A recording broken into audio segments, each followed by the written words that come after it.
नमस्कार डॉक्टर साहब, आपका बहुत बहुत धन्यवाद। पिछली परिचर्चा में हमने सूर्य नमस्कार के बारे में डिस्कस किया कि सूर्य ग्रह का सूर्य नमस्कार के साथ क्या रिलेशन है। क्योंकि आप फिजिक्स से रिलेटेड हैं, आपने डॉक्टरेट है आप फिजिक्स में, तो ये फिजिक्स का और टाइम का सूर्य के साथ क्या है, क्या रिश्ता है, तो इसके बारे में भी आप हमें कुछ बताएं तो आपका बहुत बहुत धन्यवाद होगा।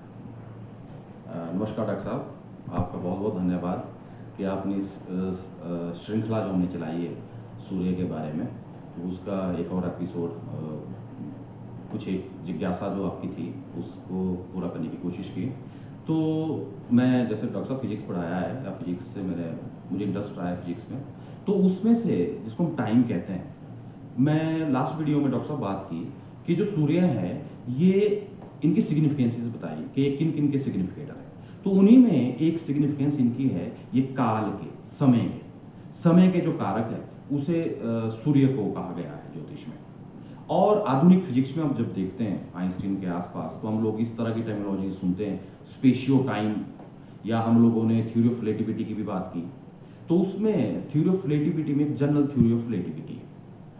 जनरल थ्योरी ऑफ रिलेटिविटी में एक्चुअली मैं बहुत नटशल में बात करना चाहूंगा कि उसमें इट इज ग्रेविटी, मतलब एक gravity which affects space time measurements. मतलब ग्रेविटी का मतलब है कि एक बहुत मासिव ऑब्जेक्ट कहीं है तो उसमें जो ग्रेविटेशनल पुल है उसका, ग्रेविटेशनल फील्ड जो उसकी है, वो भी आपके आसपास जो स्पेस है उसको मॉडिफाई कर रही है, और इसका टाइम के ऊपर भी, काल के ऊपर भी असर पड़ता है। इसको अगर मैं बहुत ढंग से कहूं कि यहाँ स्पेशियो टाइम जो अभी हम लोग देख रहे हैं, स्पेस और टाइम की जो परिकल्पना कर सकते हैं या जो हम मेजरमेंट कर रहे हैं, दिस इज बिकॉज ऑफ सन।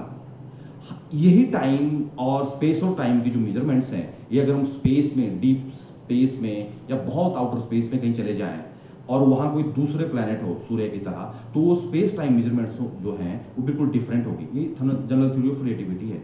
तो ज्योतिष में काल का जो कारक है, कारकत्व है, उस सूर्य देव को दिया गया है। इसलिए ज्योतिष में डॉक्टर साहब जो घड़ियां हैं हम लोग देखते हैं, घड़ी जो है इसके जो सिग्निफिकेटर है ये सूर्य है। इसलिए कहते भी है कि अगर आरोग्य अच्छा रखना है, एक सेइंग होती है, हम लोग सब सुनते हैं कि जो घड़ियां होती है हमारे घर में उनमें सेल वो रनिंग होनी चाहिए। अगर क्योंकि वो सूर्य से, यहीं से वो विचार आया कि वो क्योंकि घड़ियों को सूर्य रिप्रेजेंट करते हैं, तो अगर घड़ियां ब्लॉक है तो आपका आरोग्य सही नहीं है, क्योंकि सूर्य को आरोग्य का दाता भी कहा गया है, तो इसलिए वो रनिंग में होनी चाहिए।